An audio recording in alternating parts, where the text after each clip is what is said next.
Good evening, everyone. My name is Natalie Moore. I'm in Administrative Leadership and Ethics under the instruction with Dr. Sega P. Howell. And I'll be doing my video presentation on democratic leadership style and why it fits me. First, I just want to give a general background and overview of exactly what democratic leadership style is. Democratic leadership, often referred to sometimes as participative leadership style or diplomatic leadership style, but it generally is when you have a group of members in an organization that take on a more participative role in the actual decision-making process. This leads to high productivity, better contributions, and just overall increased morale in the organization. I particularly like this approach because I've worked in many environments where you need to have a team. And I worked for a North Carolina pre-kindergarten program, and I'm in a classroom as the lead teacher, and I had an assistant. And having an assistant teacher, it's important that you take on the democratic leadership style because you want to have more of a team in the classroom, because you can't really have an authoritative approach because you have to work with children. You have to have a very positive, outgoing personality in the classroom, and it shows if me and my assistant are on the same page. So I often took this approach because when I took her opinions into consideration before making lesson plans, before finishing up monthly reports, before completing anecdotal notes for our children, before handing in our teacher strategy goal reports, it was very important that I did this because she felt like her opinion mattered. She also was involved. She also knew what was going on. And I felt good as a leader because I knew that she was encouraged. I knew that she felt involved.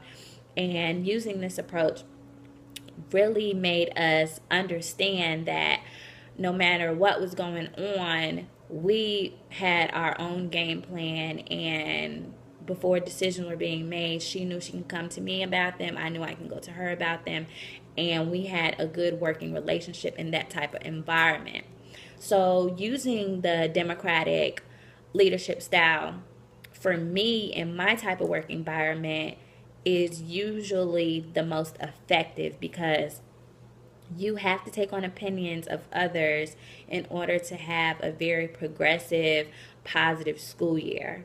And I can't say it always is effective because sometimes you have to make quick decisions, and that can be one of the downfalls in democratic leadership style. But oftentimes it really does work because it keeps the morale of me and my assistant. Also, I was on the other side of the spectrum where my director wanted to know our particular opinions during like in-service training, meetings, a lot of different areas that he was really wanting some type of feedback. And the fact that he wanted to know, being the director, because he's not in the classroom with us, he's not understanding a lot of situations or circumstances that we go through as teachers. So him coming at us with the same democratic leadership approach was wonderful because we knew that he was very considerate on how we felt about things in the classroom, and it was a team effort. And sometimes you have to have that team relationship. But like I said, sometimes this leadership style does have its downfalls. And sometimes you can focus too much on team building versus solutions and results. So that's the only time I probably wouldn't particularly use this type of leadership style. But oftentimes this is my go-to approach in my type of work because the type of working environment, you have to adapt to different situations. And in my field at this point, democratic leadership style fits me because I know I want to be an effective leader, and this is the only approach that will help me through that. So thank you for listening to me today and discussing democratic leadership style and why it fits me. Have a wonderful day.